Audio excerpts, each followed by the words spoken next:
You asked the Lord for a blessing, and He gave you a test to purify that blessing. Sometimes what started off as love turns to silence. Those smiles that we had, they fade into sighs. And that person that you once called your peace starts to feel like your biggest test. But what if I told you that tests and marriages aren't always punishments? That sometimes they're invitations.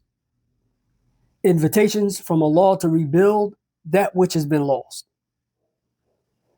But to do it on a stronger and more pure ground. By the end of this video, you'll understand how to handle emotional storms in your marriage through balance, through mercy, and through clarity without losing yourself in the process. Have you ever looked at your spouse and thought, I love them, but I just don't know how to do this anymore?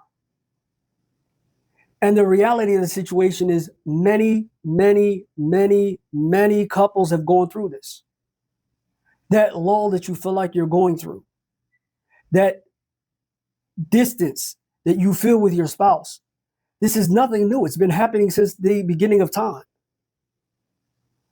But especially if you're in a situation in which it's lasted for such a long time, like many of your relationships, this is just another storm that you have to get past. And this is what we're going to talk about in this video. Because I know many of you feel what it is I've said so far and what I'm saying now and what I'm going to say. But you have to realize that your situation is nothing new. It's normal. It's just learning how to get over this hurdle, and you'll find out that you actually will come out better than you went into the hurdle. I guess I should say you went into the hurdle from in the beginning, if that makes sense. But I need you to understand that the solution isn't found in control, nor is it found in withdrawal. It begins with emotional awareness, intentional communication, and remembering that your spouse is a trust from Allah, and they're not your enemy. When you see your marriage through that lens, even the hardest moment becomes opportunity for growth for those individuals that wish to grow. Now, you may ask yourself, Abdul-Lateef, why are you talking about this? Why now? Because it affects our lives on so many different levels. And there are a lot of people out there. You all know that I work as a marriage coach, a family coach, a life coach in general. You know that I deal with this situation very often. So that I need you to understand that it affects us on many different levels. It affects us on the personal level, on the community level, and on the future level, or as we usually call them, lenses. And I'm about to break each one of those down and show you exactly how this particular issue affects us on each level. And then, as usual, we're going to talk about the solutions, how we go about fixing this. All right? So let's start off with the personal level, or we call it the personal lens. When marriage feels heavy, it drains everything. And you know what I'm talking about. It drains your focus. It drains your ibadah. And for some of us, it even drains our self-worth. You start walking around on eggshells, and some others just completely shut down. But Islam doesn't want this for you. You're not meant to walk around in silent misery. Allah Ta'ala, He reminds us, He says, and from His signs is that He created for you mates from amongst yourselves, that you may find tranquility in them. And He placed between you love and mercy. This is an ayah in Surah Al-Rum. We've talked about this quite often. If that tranquility is gone, it means something has been neglected, either within the heart, within communication, or within that connection to Allah. Now, in terms of the communal lens, when our marriages break, families weaken. Simple. Children grow up seeing resentment instead of mercy, and the pain gets passed down. A struggling marriage doesn't just affect the two people, it ripples through the entire ummah. Now, in terms of the future lens as well, if we don't fix how we approach conflict, emotional neglect becomes the new norm. Tomorrow's generation won't even know what a healthy marriage looks like. And that's not just tomorrow's generation. Look at now, what we see now. But if we learn to handle these tests the way that Islam teaches us, with patience, accountability, and compassion, then we can restore love as a form of ibadah. And I want you to pause right here. And I want you to let me know which of these three perspectives hits you the hardest. Is it the personal, the family, or the communal, or the future perspective? And don't forget, let me know in the comment section. Now, when we talk about real life struggles, you know what's real? Waking up every day next to someone that you don't even recognize anymore. Trying to explain your pain, but it just turns into another argument.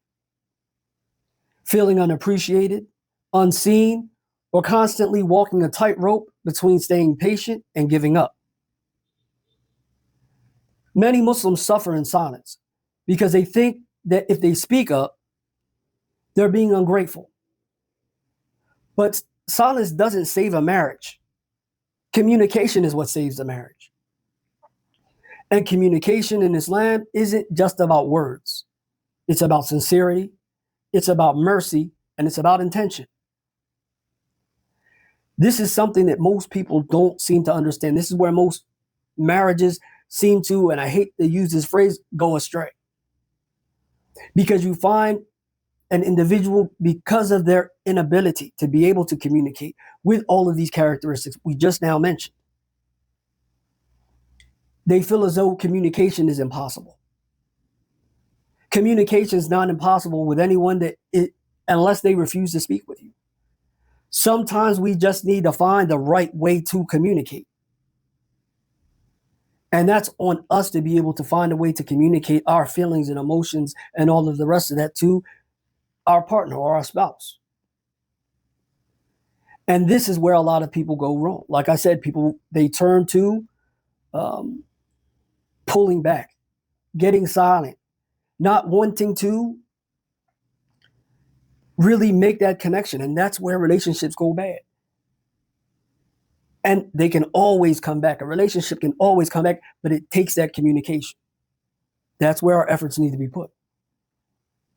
And I hope that makes a little bit of sense to all of y'all. If not, let me know your thoughts in the comments. I'd like to, see where y'all at with that. Now, this is the part where I talk generally about solutions to the problem. We've already discussed the problem. Now we've discussed how do we go about fixing this? What steps can we take? Because I want you, not just with this video, but as you've seen with all of the videos, to be able to walk away and have something tangible that you can, a tangible action plan. Because this is the only way we're going to find our way out of that abyss that many of us find ourselves in, not just in marriage, but in most of the situations that we've been discussing. So make sure, as I always tell you, go get a piece of paper, go get something to write with, and get these steps down. Because as I said before, these steps aren't just for you. But when you get them down, now as you sit down and discuss with other individuals, you have a blueprint as to how to help them get out of their problem as well. So stop the video for a second and get something to write with, and we'll get started. All right? Now, what I want to talk about is, how do we start fixing this or fixing things when they feel broke? Step one, return to the source. When you're lost, go back to the map.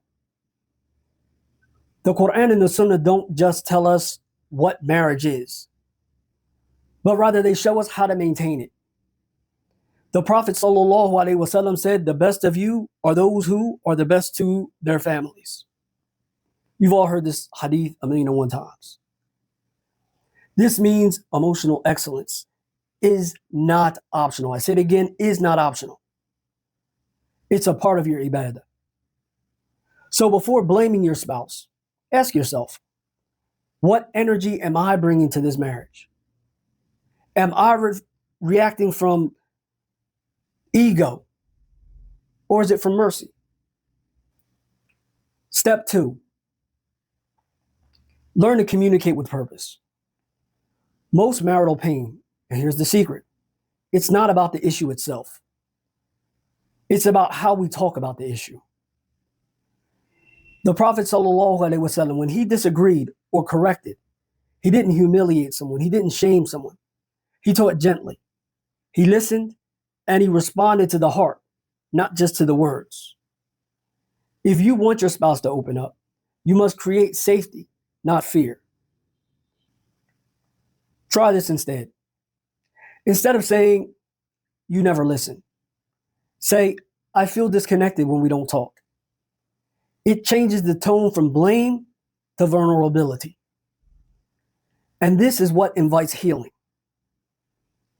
Step 3, stop competing and start completing. You like that, didn't you? Too many couples act like opponents in a match instead of partners in a marriage. Marriage isn't 50-50. It's 100-100. You give your all, not based on what they do, but based on who you are for the sake of Allah. Remember, you don't lose when you humble yourself for your spouse. You only lose when you let pride ruin what love has already built. Step 4, redefine your tests. Tests in a marriage don't mean that Allah has abandoned you. They mean He's purifying you. Every frustration is a mirror showing you where growth is needed. Patience, forgiveness, or boundaries. Ask yourself, is this test pushing me to become bitter or better? Because Allah promises in the Quran, He says, indeed with hardship comes ease. And you all know this ayah without a shadow of a doubt. Step 5, seek help right away. Sometimes love needs guidance. Don't be afraid to seek counseling, mentorship, or even marital advice from people grounded, and this is where it's important, people grounded in the Quran and the Sunnah. The Prophet ﷺ didn't handle every conflict alone. Even his ﷺ companions, radiyallahu ta'ala anhum ajma'in, gave advice to him and one another. Healing doesn't mean that everything goes back to how it was. It means that both of you learn to grow from where you are right now. And I'm hoping that this story is really reaching a lot of you, because there are so many of you going through this issue right now. Many of you are either past clients or present clients. You know what I'm talking about. This is important.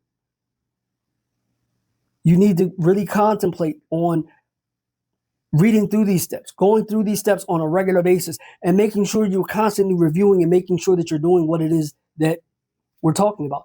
This is a way in which you're going to find relief in that pain that you're feeling, in that confusion that you're feeling, in that feeling that, okay, well, I don't know how to make it work. So again, I hope you wrote all of these steps down. And if not, just rewind the video, watch it again, and write down the steps. Now, if this message hit home for you, don't just scroll by it when you're done. Take a step towards rebuilding, learning, and growing. These reminders aren't meant to make you feel guilty. They're meant to wake you up. So before you go, make sure you subscribe, like, and comment on the video. And share this video. It could be that one reminder that someone else needs to save their marriage today.